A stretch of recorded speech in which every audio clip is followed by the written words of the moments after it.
Welcome to the CEO's blog for this week. TAB Carnival Cups action tonight is at Albury and on Sunday at Orange, weather permitting. Albury features the TAB Albury Pacers Cup, with the main support race being the Ian Bruce Memorial String of Pearls. In total, the club will distribute a magnificent $100,000 in prize money and trophies, and all credit must go to the hard-working committee headed up by Sue Vanderven. Orange on Sunday has the Kent's Hardware Banjo Patterson Cup and the Kevin and Kay Seymour Lady Drivers Ladyship Pace. Unfortunately, the wet weather leading into last Sunday at Orange forced the meeting to be transferred to Bathurst.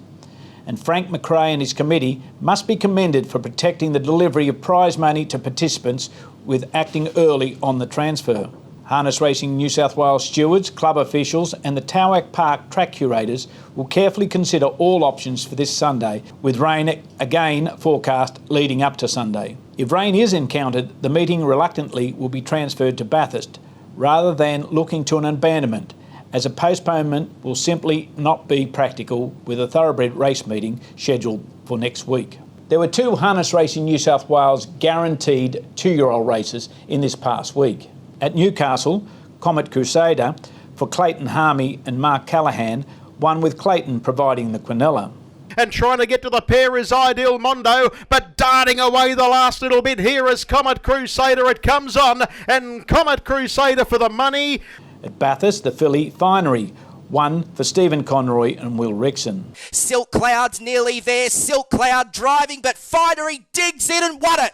Finery's won it. Finery is the first race starter for former champion Bling It On, and in victory won for her connections $9,000 in New South Wales Breeders' Challenge bonuses. Harness Racing New South Wales is currently reviewing the access to bonuses for early 2-year-olds, as not all the guaranteed races have been conducted. Club Menangle last Saturday night conducted the $50,000 Cordina Chicken Farms Hondo Grattan Stakes, which was an automatic qualifier for the first two place getters into the Chariots of Fire, which is also sponsored by the Cordina family. The Hondo Grattan was won by Zeus Bromack for Paul and Gavin Fitzpatrick, and an ownership group headed by a most wonderful lady in Lynette Philpott over Stylish Memphis. Zeus Bromack the leader, trying hard as Stylish Memphis on the outside. At Zeus Bromack, Stylish Memphis, and getting out late, finishing on as JOK, but Zeus Bromack, there's some run. Zeus Bromack beats Stylish Memphis. This week, the Group 2 Sobelia Stakes for mares and the Paleface Adios for 4-year-olds will be conducted at Tabcorp Park, Menangle. Last Friday and Saturday night, Victoria conducted their major races of the season, and New South Wales horses, they performed more than admirably. On Friday night, trotter Tough Monarch impressively won an elimination of the Great Southern Star for Ricky Olchin, with the final won later in the night by Andy and Kate Gath's champion horse Tornado Valley for owner Norm Jenkin. On Saturday night, New South Wales dominated the Hunter Cup. Locke comfortably won the Cup for New South Wales owner Kevin Gordon, trained and driven superbly by David Moran, and it must be recognised the horse was bred in New South Wales by Peter and Maureen Green, Daniel Cordina and Margaret Morris. But it's Lockenvarard. His name is Artie. It's time to party with Artie. And Lockenvarard, Australia's best horse, wins arguably Australia's best race. Alta Orlando and King of Swing, trained in New South Wales, finished in the minor placings, whilst the fourth placed horse, Wolf Stride, is owned by New South Wales residents Emilio and Mary Rosati. Emilio and Mary are also the owners of Boots Electric, which won on the night, and in doing so gained automatic entry into the $200,000 Chariots of Fire. Boots Electric out wide, Kowalski analysis and Pacifico Dream, but it's Boots Electric, what a drive! All the action now moves here to New South Wales for the Pinnacle Open Carnival on the national calendar, which culminates in the $1 million Garrard's Miracle Mile on March 6. Next Friday night, the $100,000 AVE Technologies Newcastle Mile is the opening meeting of the Sky Carnival Miracles, and locally owned horse Lockenvarard will be the main attraction. On Saturday night, the Chariots of Fire will be conducted at Tabcorp Park, Menangle, with both races key to gaining a start in the Miracle Mile. The barrier draws for the Newcastle Mile and the Chariots of Fire will be conducted live on Sky 1 from 9:30 a.m. next Tuesday. Moving on to Riverina Paceway Wagga, the track resurfacing work is now completed. The meeting scheduled for next Tuesday has now formally been transferred to June E. Trials will be conducted at the Wagga track next week, with racing to recommence on the following Tuesday, 23rd of February, if given the thumbs up by drivers. The surface material from Millbrae Quarries, which has now been applied on Riverina Paceway, is the same as that on Leeton, Junee and Temora tracks, as endorsed by the club and trainers in the region. The Women Can Team TEAL campaign is now in full force, with many of the results from this past week absolutely connected to the female side of harness racing. Performances of note from the past week include Newcastle, when Lily Hosking trained and drove Sunny Town for her grandparents Christine and Robin Hosking. At Tamworth, Ellie Chappell trained and drove Don't Tell Dorothy for her mother Julie. Whilst also at Tamworth, Ambassador Gemma Coney was the owner, driver of Brittany Jane and Watchful Lady, both trained by her father Greg. Gemma's 2 wins netted $600 for Team TEAL. At Orange, Phoebe Betts drove Speak with Sam for Rod and Julie Smith, and He Said So to win.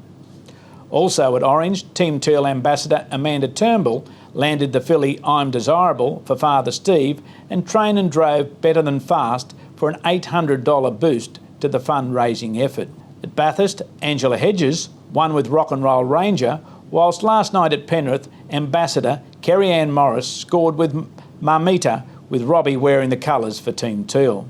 The biggest contributor for the week, however, was ambassador Ellen Bartley, who at Leeton added $800 from Harness Racing New South Wales, as Ellen was the owner, trainer and driver of Tiger Finn.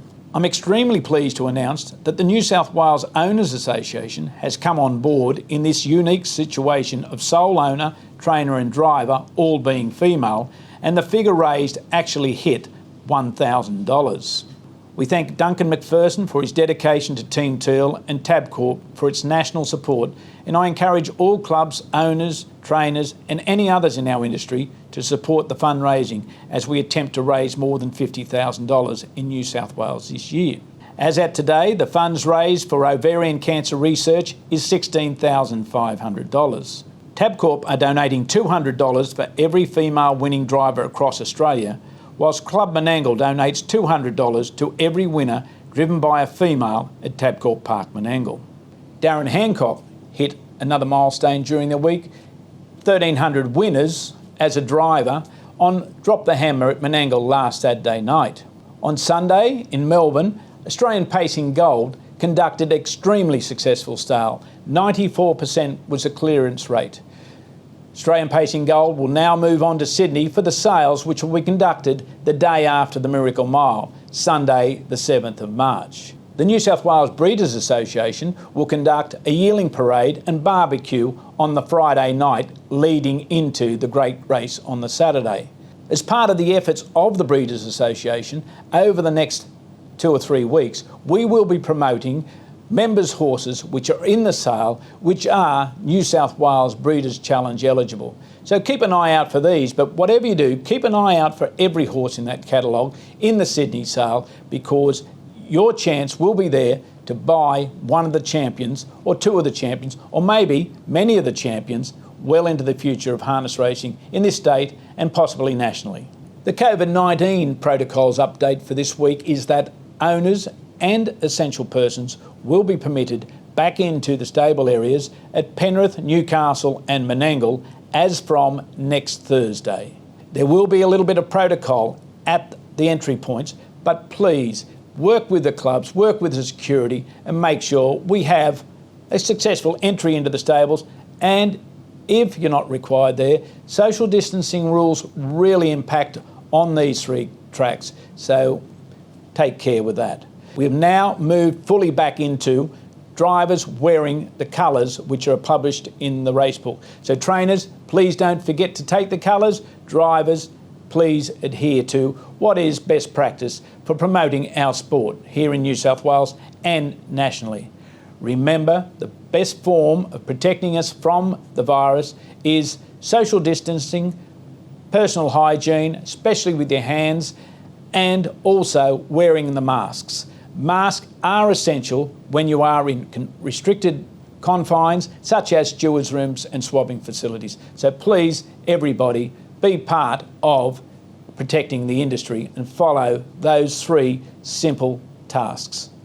A quick update on Jimmy Brown after his unfortunate assault last week in Young.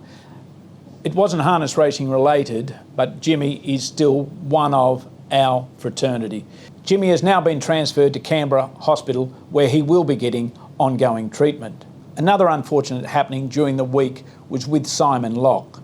Simon is currently in Goulburn Hospital, but will soon be transferred to either Sydney or Canberra hospitals. To Courtney and his family and all his friends, all our prayers are with Simon at this time. If you're looking for assistance in this sport, reach out to somebody. Reach out to Morris Logue here at Harness Racing New South Wales with our Mates for Harness program, or anyone around you. And please remember, everybody has a duty of care to be kind and helpful to others. And to close the blog for this week, don't forget Albury tonight, Orange, hopefully at Orange on Sunday. And if you can't get to the track, all the action is on Sky Channel, so take in the viewing. And remember, be positive about your harness racing, enjoy your harness racing, wherever it might be, here in New South Wales or across Australia.